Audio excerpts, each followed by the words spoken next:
Sedihlah bila ianya dilihat dari neraca pertimbangan duniawi yang hanya mengangkat plastik dan kosmetik demi mengejar nama baik yang penuh pekung di dalamnya macam ni. Kerana level pemikiran yang macam ni yang tak ubah seperti idea bodoh Mak Menteri untuk beri anugerah pada sekolah yang dapat jadikan sifa buli di sekolah.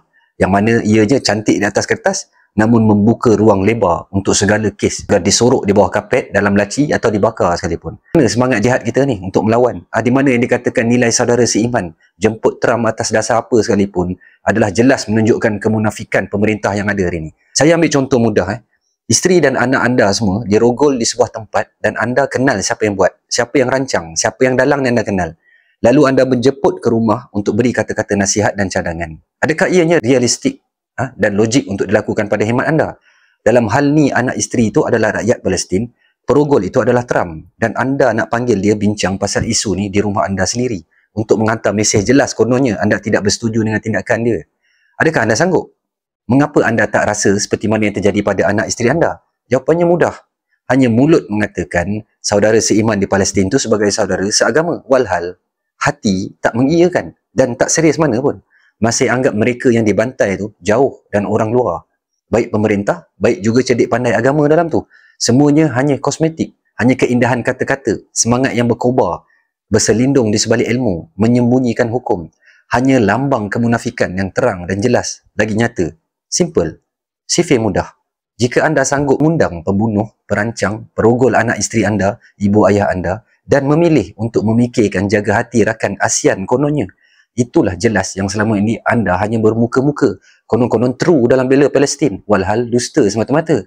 Wahai pihak penguasa beruniform di luar sana, taat pada ulil amri yang fasik tu, yang bermuka-muka tu, bukan lagi jadi ibadah dalam bekerja, melainkan hanyalah menambah dosa-dosa kering saja. Tapi apa boleh buat? Kamu semua hanya makan gaji.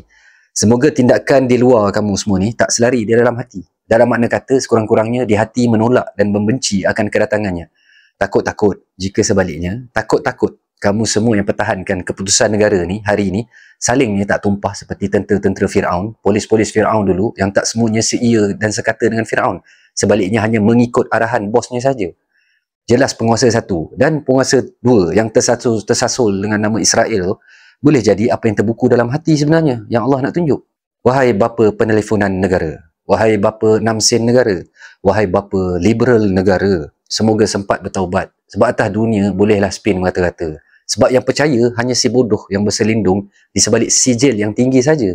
Yang menelan mentah-mentah hanya mereka yang menganggap orang yang benar-benar ikut agama tu kolut, tak maju, mundur dan sebagainya. Sememangnya bangga menjadi apa yang anda sebutkan tadi. Kerana tiap kebenaran tu lahir daripada para pengembala kambing, anak yatim, miskin, yang dianggap gila, yang ditolak mentah-mentah oleh sanak saudara dan kaumnya sendiri. Jadi nasihat saya, janganlah dihalang protes rakyat untuk meraihkan kedatangan anak Dajjal tu. Yang sepatutnya diharamkan jasadnya sekalipun, najis itu, untuk menginjak bumi bertuah para wali Allah ni. Orang siapa yang tak mampu buat kebaikan, lebih baik duduk berdiam diri.